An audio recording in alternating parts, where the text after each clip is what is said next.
귀한 찬양 감사합니다. 사람들은 누구나 복 받기를 원합니다. 복을 싫어하는 사람은 없습니다. 복 받기를 원치 않는 사람은 없습니다. 그러나 복을 받고 또 복 받기를 원할 때에 우리가 생각하는 복이 어떤 복이냐 하는 것입니다. 모든 것에서 그러하지만 예수 믿는 사람들은 복에 대한 생각도 성경에 근거한 생각을 가지고 성경이 말하는 복을 복이라 생각하고 성경이 받기를 원하는 복을 받기를 원해야 됩니다. 그래야 우리가 하나님께서 우리에게 주시기를 원하는 진정한 복을 받아서 하나님이 우리에게 누리기를 원하시는 삶을 누리고 하나님께서 우리에게 하기를 원하시는 일들을 할 수 있기 때문에 그렇습니다. 여러분이 생각하는 복은 무엇입니까? 여러분이 받기를 원하는 복은 무엇입니까? 성경은 복을 이야기할 때에 좀 구약과 신약적인 개념에서 약간의 차이가 있음을 봅니다. 구약적인 개념에서 복을 말할 때에는 우리가 보편적으로 말하는 복과 외관상으로는 아주 비슷하고 별 차이가 없어 보입니다. 건강이나 장수나 자녀가 잘 되는 것이나 전쟁에서 승리하는 것이나 땅을 차지하는 것이나 형통이나 부귀와 영화 같은 것을 구약에서도 복이라고 말합니다. 그러나 우리가 보편적으로 생각하는 복과 구약에서 말하는 복의 결정적인 차이점이 있습니다. 그것은 우리가 말하는 건강과 장수와 자녀가 잘 되는 것과 전쟁의 승리와 땅을 차지하는 것과 부귀와 영화가 어디로부터 왔냐는 거야. 누구로부터 왔냐는가 하는 것이 중요합니다. 구약 성경은 철저하게 그 모든 것들이 하나님으로부터 왔을 때 하나님의 선물로 하나님의 은혜의 복으로 왔을 때 그것을 복이라 설명하고 있습니다. 아무리 외관상 건강이 있고 부귀가 있고 또 하는 일들이 형통케 되어지고 자녀가 잘 되고 땅을 차지하고 전쟁에 승리했다 할지라도 그 승리, 그 부귀, 그 형통이 하나님으로부터 온 것이 아니고 하나님과 상관이 없는 것이면 구약은 그것을 복이라고 말하지 않습니다.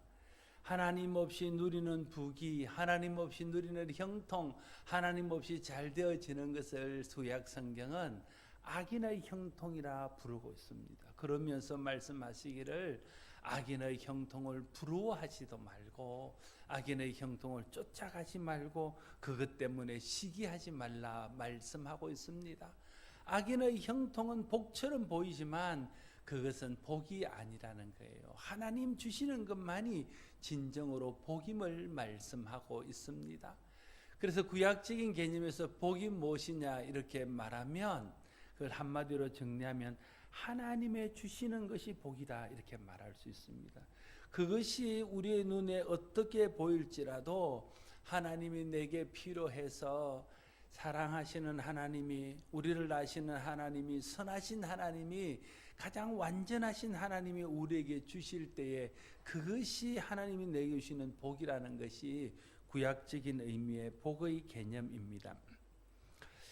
신학적으로 볼 때는 좀 그와 다릅니다. 신학적으로 넘어오면 예수님이 말씀하시는 복의 개념은 구약적인 복의 개념을 뛰어넘고 있습니다. 예수님께서 복에 대해서 설명한 대표적인 말씀인 산상수훈의 팔복에 보면 예수님은 이런 사람이 복이 있는 사람이다 이런 말씀을 하신 것이 있습니다. 그 8가지가 무엇입니까? 심령이 가난한 자는 복이 있나니 말씀하셨습니다. 애통하는 자가 복이 있나니 말씀하셨습니다. 온유한 자는 복이 있나니 하셨습니다. 의에 줄이고 목마른 자는 복이 있나니 말씀하셨습니다. 긍휼히 여기는 자가 복이 있다고 말씀하셨습니다. 마음이 청결한 자가 복이 있다고 말씀하셨습니다. 화평하게 하는 자가 복이 있나니 말씀하셨습니다. 의를 위하여 박해를 받는 자가 복이 있나니 말씀하셨습니다. 여러분, 우리가 예수 믿는 사람으로서 예수님께서 말씀하신 것처럼 마음이 가난한 것, 애통한 것, 온유한 것, 의에 줄이고 목마른 것, 긍휼히 여기는 것, 마음이 청결한 것, 화평하게 하는 것, 의를 위하여 박해를 받는 것을 복이라고 생각하고 있습니까? 이러한 것을 복이라고 생각하지 않기 때문에 우리는 이러한 것을 구하지 않습니다. 이러한 것을 복이라고 생각하지 않기 때문에 하나님께서 우리에게 그러한 복을 주셔도 그것을 복으로 여기지 않습니다. 감사하지 않습니다. 예수 믿은 후에도 우리는 여전히 물질적이고 세속적이고 외적인 것을 복이라고 생각합니다. 그 복을 구합니다.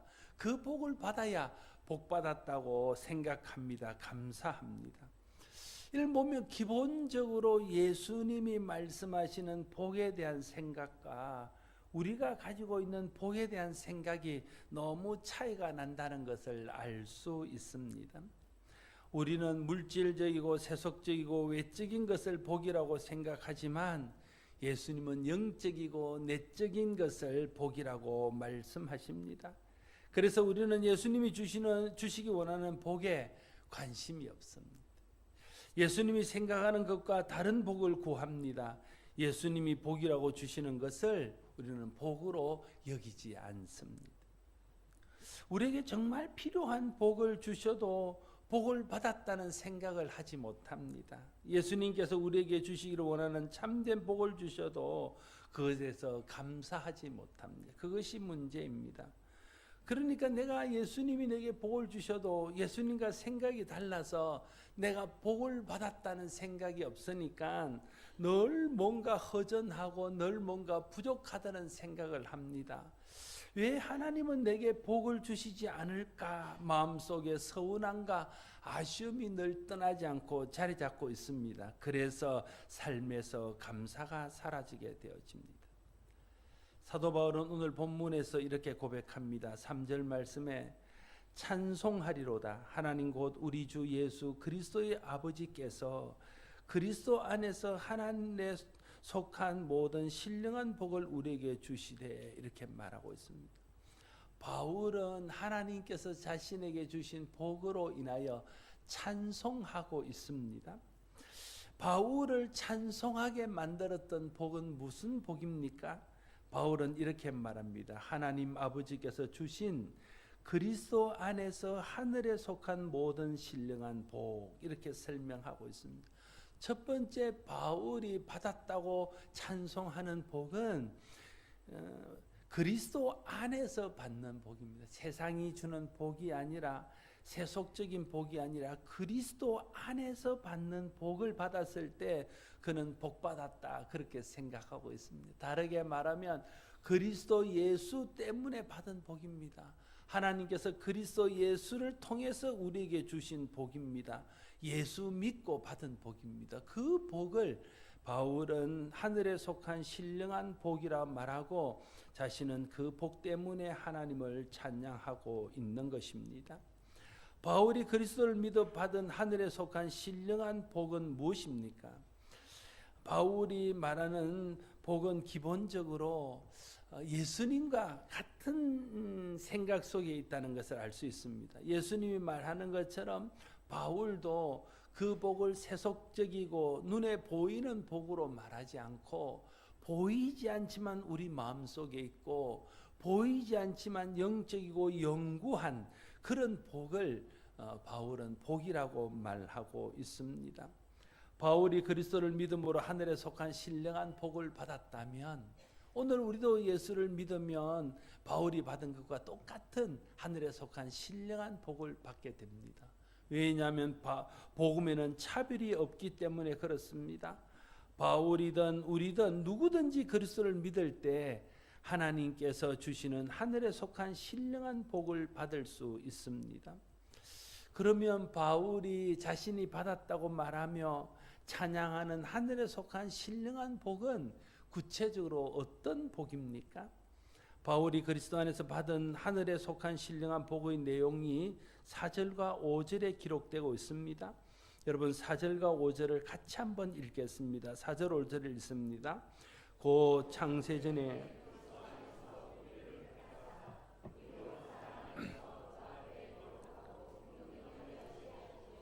그 기쁘신 뜻대로 우리를 예정하사 예수 그리스도로 말미암아 자기의 아들들이 되게 하셨으니 바울이 받았다고 말하는 하늘에 속한 신령한 복은 한마디로 말하면 하나님께서 자기를 구원해서 아들 삼아 주셨다 하는 것입니다.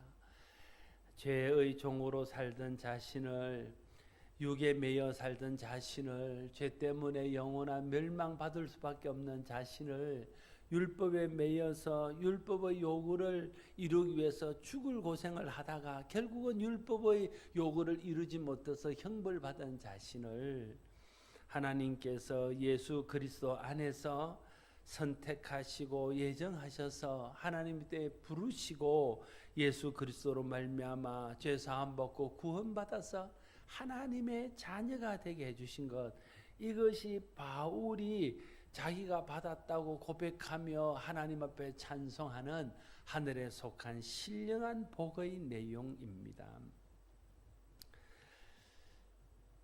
바울은 자신이 하나님의 자녀가 된 것에 대해서 말할 수 없는 감사와 말할 수 없는 기쁨을 누리고 있습니다.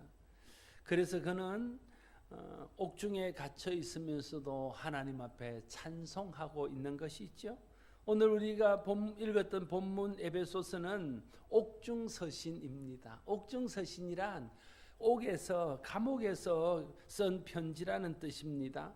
바울은 오늘 본문을 기록할 때 감옥에 갇혀 있었습니다. 내일을 기약할 수 없고 언제 죽을지 모르는 그런 불안함과 고난 속에 있었습니다. 그럼에도 불구하고 그는 하나님 앞에 찬송하고 있습니다. 어떻게 찬송할 수 있었습니까? 자신이 하늘에 속한 신령한 복을 받았다는 것을 알았기 때문에 찬송할 수 있었습니다. 하나님이 자신을 하나님의 아들 삼아 주셨다는 것을 생각할 때에 그는 감옥 속에서도 찬송할 수 있었습니다. 감옥이라는 환경과 찬송은 어울리지 않는 것입니다. 그러나 바울은 감옥에서 찬송합니다. 찬송할 수 없는 환경에서 찬송합니다. 바울이 감옥에서도 찬송할 수 있었던 것은 그가 그리스도 예수로 말미암아 하나님의 아들의 복을 받았다는 것을 알았기 때문에 그렇습니다.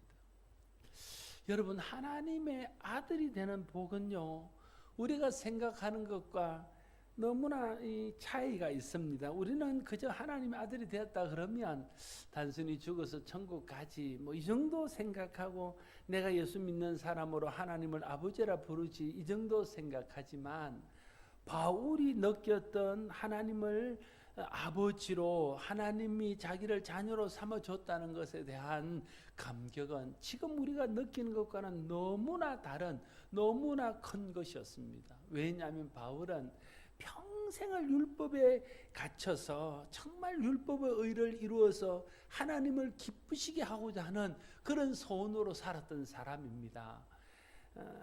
마치 바울이 비유로 말할 때에 예수님은 하나님의 아들로서 하나님 집에서 봉사하였고 모세는 하나님 집의 일꾼으로서 봉사한 것처럼 자기는 하나님의 일꾼으로서 어떻게 하면 하나님을 좀 더 기쁘게 해서 하나님으로부터 칭찬받고 하나님으로부터 복을 받을 수 있을까, 그런 생각에 사로잡혀서 죽을 고생을 하며 하나님을 섬겼다는 거예요. 그런데도 자신은 율법의 요구를 만족시키지 못해서 하나님이 주시는 복을 누리지 못했다는 거예요. 그래서 더 강하게 하나님을 섬기기 위해서 예수 믿는 사람들을 박해하고 예수 믿는 사람을 죽이는 일들을 서슴지 않고 했다는 거예요. 그런데 그가 예수 그리스도를 만나고 난 후에, 그리스도를 통해서 구원받고 죄사함받고 하나님의 자녀가 되고 난 후에 자기가 했던 그런 모든 노력들, 죽도록 고생했던 그 고생들을 하지 않아도 자신이 하나님의 자녀이므로 하나님께서 자기를 사랑하고 돌보시고 복주시고 하나님께 있는 모든 좋은 것들을 자신이 자기의 것으로 누릴 수 있는 그런 아들이 되었다는 것을 그가 깨닫게 되었다는 거예요. 그러니까 바울이 느끼는 아들이 되었다는 것에 대한 감격은 우리가 생각하는 것보다 훨씬 더 크고 훨씬 더 엄청난 것이었다는 것을 깨달을 수 있습니다.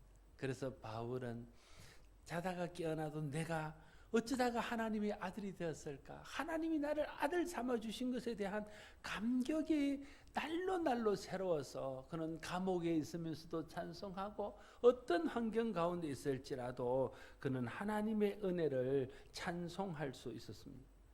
바울은 갈라디아서 4장 4절에서 7절까지의 말씀에서 이 하나님의 아들의 복이 어떤 것인지에 대해서 좀 더 구체적으로 설명합니다. 갈라디아서 4장 4절에서 7절 말씀을 이렇게 기록합니다. 때가 차면 하나님이 그 아들을 보내사 여자에게서 나게 하시고 율법 아래 나게 하신 것은 율법 아래 있는 자들을 속량하시고 우리로 아들의 명분을 얻게 하려 하심이라. 너희가 아들이므로 하나님이 그 아들의 영을 우리 마음 가운데 보내사 아빠 아버지라 부르게 하셨느니라. 그러므로 네가 이후로는 종이 아니요 아들이니 아들이면 하나님으로 말미암아 유업을 받을 자니라 말씀하고 있습니다. 바울이 하나님께서 자신을 아들 삼기 위해서 자기를 율법과 죄에서 속량했다 이렇게 고백합니다. 이 속량이라는 단어를 바울은 즐겨 사용하고 이 속량이라는 단어 속에 들어져 있는 의미 때문에 바울은 하나님 앞에 더 깊이 감사할 수 있었습니다. 속량이라는 말은 본래 노예나 전쟁 포로와 같은 사람들을 돈을 주고 사서 그 사람에게 자유를 주는 것을 이름하여 속량이라고 합니다. 노예로 살던 사람이 어떤 사람이 값을 치르고 자기를 사서 자기를 자유하게 해줬을 때 그 노예로 살던 사람이 느꼈던 기쁨은 이루 말할 수 없었을 것입니다. 바울은 그 생각을 하는 겁니다. 자기는 율법에 매여서 율법의 종으로 살았고 죄에 매여서 죄의 종으로 살았고 사단에 매여서 사단의 종으로 살았는데 하나님이 자기를 그 모든 종된 곳에서 자유하게 하기 위해서 예수 그리스도 하나님의 아들을 값을 치르고 자기를 사서 자기에게 자유를 주고 그렇게 자유를 주기만 해도 자기는 평생 갚아도 갚을 수 없는 은혜를 입은 자인데 그렇게 자유를 줄 뿐 아니라 자기를 하나님의 아들 삼아 주셨다는 것에 바울은 감격하고 있는 것입니다. 바울이 하나님의 아들 된 것을 속량을 통해서 받았다는 것을 강조하는 이유는 이 뭔가를 값을 치르고 속량할 때는요, 값어치가 같은 것끼리 바꾸는 겁니다. 그런데 바울이 하나님이 자기를 자유하게 하고 하나님이 자기를 하나님의 아들 삼기 하기 위해서 그 대신 대가로 치른 것을 보니까 하나님의 독생자 예수 그리스도라는 거예요. 그러니까 바울 생각 속에 드는 거, 하나님이 나를 그렇게 귀하게 여기시는구나. 하나님이 나를 예수 그리스도만큼 가치 있게 여기시는구나. 하나님이 나를 예수 그리스도를 내어주고 대신 바꿀 만큼 나를 가치 있게 여기시는구나. 하나님이 나를 예수 그리스도만큼 가치 있고 귀하게 여기는구나. 이걸 깨닫게 되었다는 거예요. 그걸 깨닫고 나니까 바울은 속량의 은혜가 얼마나 큰지를 날마다 찬양하지 않을 수 없게 되었다는 거예요. 하나님이 나를 구원하기 위해서 예수 그리스도를 십자가에 내어줬다는 것은 나의 가치를 예수 그리스도의 가치만큼 생각하신다는 거예요.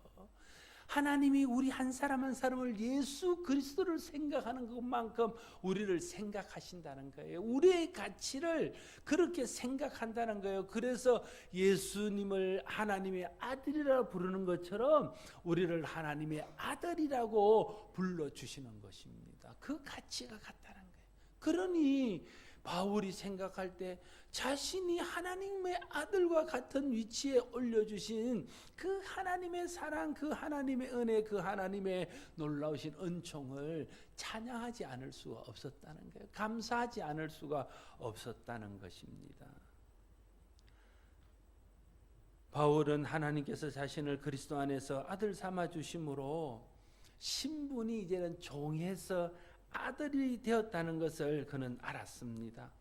그래서 종과 아들의 신분의 차이를 바울은 우리보다 잘 알고 있습니다. 왜냐하면 당시에는 종이 있고 아들이 있던 시대이기 때문에 로마서 8장 15절에서 17절 말씀에서 바울은 종과 아들의 신분의 차이를 이렇게 설명합니다.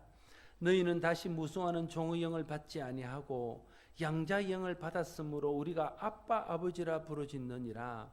성령이 친히 우리의 영과 더불어 우리가 하나님의 자녀인 것을 증언하시나니 자녀이면 또한 상속자 곧 하나님의 상속자요 그리스도와 함께한 상속자니 우리가 그와 함께 영광을 받기 위하여 고난도 함께 받아야 할 것이니라 말하고 있습니다.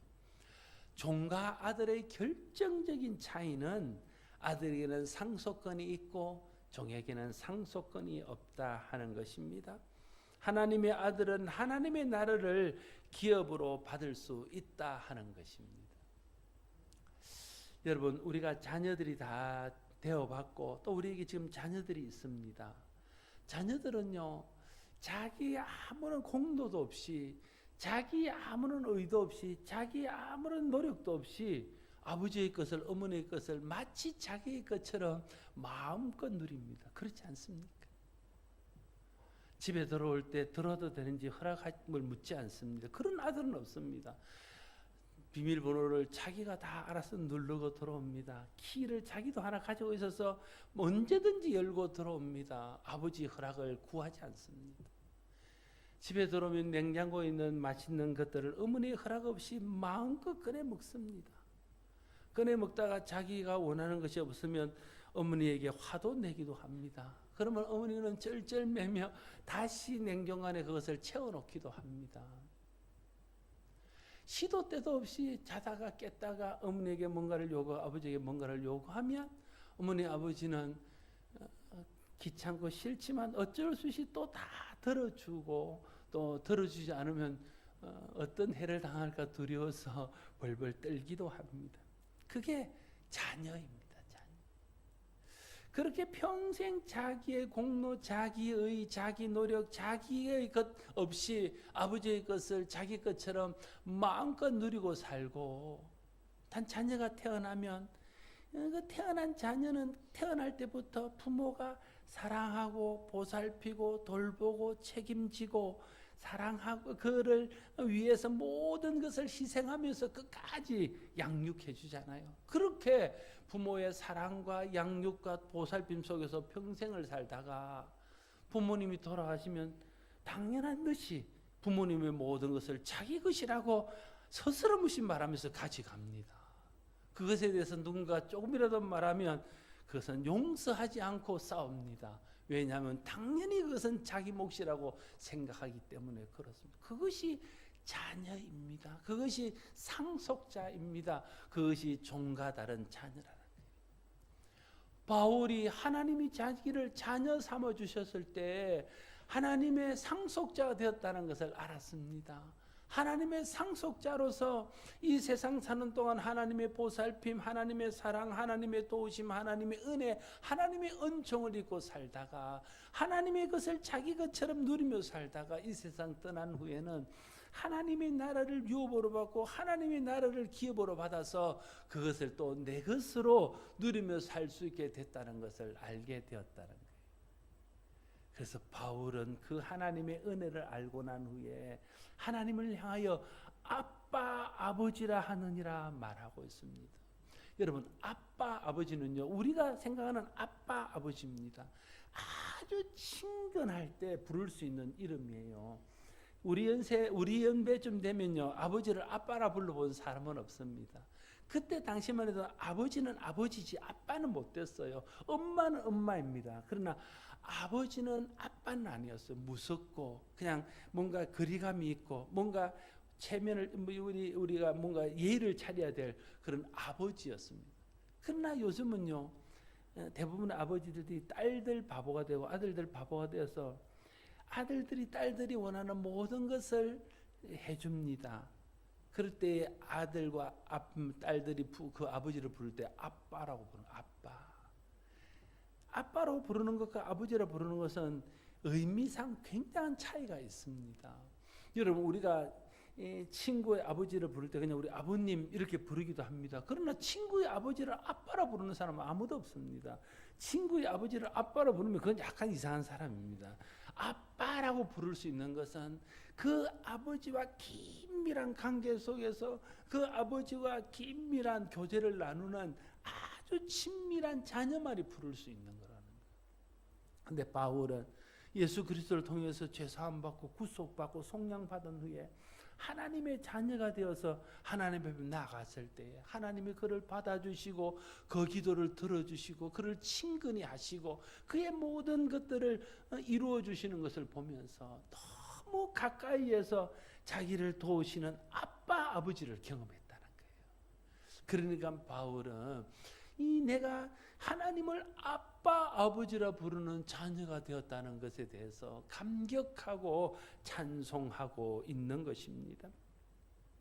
바울은 하나님의 아들로서의 자기 정체성이 분명해지자 그가 받는 고난, 그가 당하는 어려움, 그가 당하는 모든 힘든 일들이 아무것도 아니었습니다. 그래서 그는 자기의 정체성에 대해서 고린도후서 6장 8절에서 10절 말씀에 이렇게 말합니다.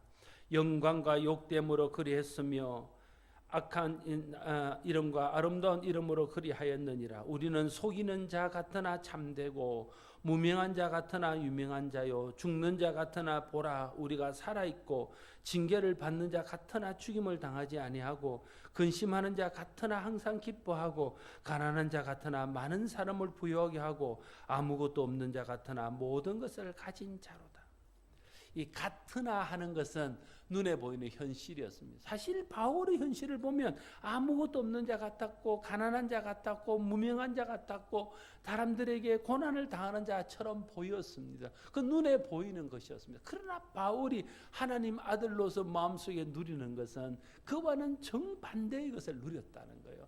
하나님의 아들로서 살다 보니까 하나님의 은혜 안에 살다 보니까 하나님의 복주신과 보호하는 소리에 살다 보니까 겉으로 드러난 것과 반대되는 그런 기쁨과 만족과 은혜를 그 마음속에 누리며 살았다는 거예요. 자녀의 기쁨을 누리며 살았다는 것입니다.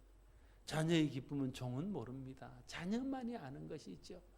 여러분 종되어 본 사람은요 자녀가 얼마나 귀한 것인지를 알게 되는 것이죠. 같은 일을 합니다.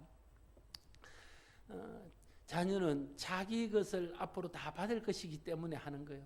종은 내가 이렇게 열심히 일하면 조금이라도 받을 수 있을까 해서 긍휼을 바라고 일하는 것입니다. 일이 끝나면 자녀는 부모와 함께 집에 들어가서 부모와 함께 부모의 모든 것을 같이 누립니다. 종은 다시 종의 처소로 돌아가서 주인의 부르심에 대기하고 있습니다. 완전히 다른 삶인 것이죠. 그런데 바울은 그리스도 안에서 속량의 은혜를 입고 하나님을 아빠 아버지라 부르며 평생 하나님의 은혜 안에서 하나님의 상에 둘러앉아서 하나님과 더불어 먹고 마시며 하나님 주시는 은혜를 누리며 살다가 하나님 나라를 유업으로 받게 되는 자녀가 되었으므로 겉으로 보일 때는 아무것도 아닌 것처럼 보이고 아무것도 없는 것처럼 보이고 가난한 것처럼 보이고 고난받는 것처럼 보였지만 실제로는 자기가 유명한 자요, 자기가 살아있는 자요, 항상 기뻐하는 자요, 부유한 자요, 모든 것을 가진 자라고 고백할 수밖에 없었던 것입니다. 환경을 보면 가난한 자였으나 영의 눈으로 보면 모든 것을 가진 부유한 자라는 것이 사도 바울의 자기 정체성이었습니다. 우리도 환경을 보면 아무것도 없는 자처럼 보이지만 영의 눈으로 보면 우리도 모든 것을 가진 하나님의 자녀입니다. 모든 것이 다 하나님의 것입니다. 그렇지 않습니까? 우리는 하나님의 자녀요 상속자입니다. 그래서 하나님의 것이 우리의 것입니다. 그래서 우리도 모든 것을 가진 자입니다. 그러므로 이제 그리스도 안에서 하나님 자녀가 되어 하나님을 아빠 아버지라 부르는 사람은 모든 것을 가진 자이기에 어떤 환경에도 눌리지 않고 어떤 환경에도 지배받지 않고 하나님의 자녀의 기쁨을 누리며 하나님 앞에 찬송하며 감사함으로 살아야 할 것입니다. 그래서 6절 말씀은 이는 그가 사랑하시는 자 안에서 우리에게 거저 주시는 바 그의 은혜의 영광을 찬송하게 하려는 것이라 말하고, 왜 우리를 하나님 아들 삼았냐는 거예요. 그것은 하나님이 우리에게 주신 그 은혜, 거저 주신 그 은혜를 찬송하고 하나님의 영광을 드러내기 위해서 우리를 아들 삼았다 말하고 있습니다. 그리스도 안에서 하나님이 우리를 자녀 삼아 주셨습니다. 상속자 삼아 주셨습니다. 하나님을 아빠 아버지라 부를 수 있게 해주셨습니다. 이것이 그리스도 안에서 우리가 받은 하늘에 속한 신령한 복입니다. 모든 것을 가지신 하나님께서 하나님 가지신 것 중에 하나라도 우리에게 주신다면 그걸 우리가 큰 복이라고 여깁니다. 그런데 모든 것을 가지신 하나님께서 우리를 아들 삼으셔서 하나님의 모든 것을 우리의 것이라고 주셨습니다. 그러니 종으로 누리는 복과 아들로서 누리는 복은 비교할 수 없는 것입니다. 사랑하는 성도 여러분, 우리는 그리스도 안에서 하나님의 자녀입니다. 종이 아닙니다. 상속자입니다. 이것이 우리의 신분입니다. 이것이 우리가 받은 하늘에 속한 신령한 복입니다. 이보다 더 큰 복은 없습니다. 이 복을 받고도 복 받은 줄 모르고 자꾸만 세상적이고 세속적인 복을 구하고 거기에서 매달려 산다면 우리 속에는 감사가 사라집니다. 여러분, 내가 하나님 앞에 달라고 기도하면요, 그걸 거꾸로 말하면 하나님 나는 없습니다, 그 기도가 똑같은 거예요. 그러면 그 사람 마음속에는 항상 없다는, 부족하다는 그런 마음이 자기 마음을 지배하게 됩니다. 그러면 항상 나는 없는 자야, 부족한 자야, 그 마음이 발전하면 하나님을 향한 원망과 불평으로 나타나게 되어지는 것, 근심으로 나타나게 되어지는 것. 그러나 나는 모든 것을 가진 자야, 하나님이 모든 것을 가졌고 나는 그 하나님의 것을 누리는 자요, 하나님의 상속자이기 때문에 나는 모든 것을 가진 자로 생각한다면 모든 환경 속에서도 감사하고 찬송하며 살아갈 수 있게 된다는 것입니다. 밥을 먹으러 갔습니다. 똑같이 앉아서 밥을 먹는데 한 사람은 허겁지겁 쌓아놓은 걸 다 먹습니다. 근데 한 사람은 밥을 반을 듭니다. 그리고 그것도 다 안 먹습니다. 그런데 이 반을 드러낸 사람은 돈이 엄청 많은 부자입니다. 허겁지겁 다 먹는 사람은 겨우 하루하루 먹고 사는 사람입니다. 이 사람은 늘 부족합니다. 그래서 보이는 대로 막 다 먹어야, 그래야 자기가 만족할 수 있다고 생각합니다. 그러나 이 사람은 여유가 있어요. 언제든지 먹을 수 있고, 그래서 몸 관리를 해가면서 반쯤 드러내기도 하고 그러면서 먹는 겁니다. 우리는 하나님이 우리에게 모든 것을 주셨어요. 너무 세상 것에 허덕이거나 너무 세상 것에 마음을 빼앗겨서 그것 쫓아가는 사람 아닙니다. 그럴 사람들이 아니에요. 우리는 하나님의 자녀라니까요. 하나님의 상속자라니까요. 그래서 우리는 좀 없어도 당당해야 되고 좀 부족해도 당당해야 되고 그 안에서 감사함으로 자녀 삼아주신 하나님을 찬양하며 살아야 할 것입니다. 그리고는 나아가서 아직도 하나님의 자녀의 복을 알지 못하는 사람에게 하나님의 자녀의 복이 얼마나 큰지 내가 경험하고 내가 누리는 이 하나님의 자녀의 복을 전하는 축복의 통로가 되는 삶을 살아야 될 것입니다. 그것이 자녀된 우리가 해야 될 일입니다. 자녀된 우리는 하나님의 자녀된 것을 누리며 하나님의 복을 세상에 드러내서 하나님의 선하심, 하나님의 은혜를 모든 사람이 함께 누리도록 하기 위해서 택함받은 사람입니다. 이 은혜를 누리며 이 은혜를 나누는 하늘의 신령한 복을 아는 저와 여러분 모두가 될 수 있기를 바랍니다. 기도하겠습니다. 아버지 하나님, 감사합니다. 우리를 예수 그리스도와 같은 위치에 올려놓고 그리스도를 우리 대신 속량물로 내주시고 막 바꾸셔서 우리를 주님의 자녀 삼으시고 하나님의 모든 것들을 누리며 하늘나라를 상속받는 상속자 되게 해주셨으니 감사합니다. 하나님, 우리가 어떤 환경 속에 있을지라도 우리가 어떤 상황 가운데 있을지라도 우리는 하나님의 자녀이며 모든 것을 가진 자인 것을 알아서 하나님 앞에 감사하고 찬양하며 살아갈 수 있는 우리가 되게 하시고, 아직도 하나님의 이 은혜를 알지 못하는 사람들에게 이 은혜를 나누어서 많은 사람이 이 은혜를 알고 죄의 속박, 사단의 속박, 율법의 속박에서 벗어나고 죽음의 속박에서 벗어나서 그리스도 안에서 생명 얻는 일에 우리가 드림받는 우리 모두가 되게 하여 주시옵소서. 예수님 이름으로 기도드리옵나이다.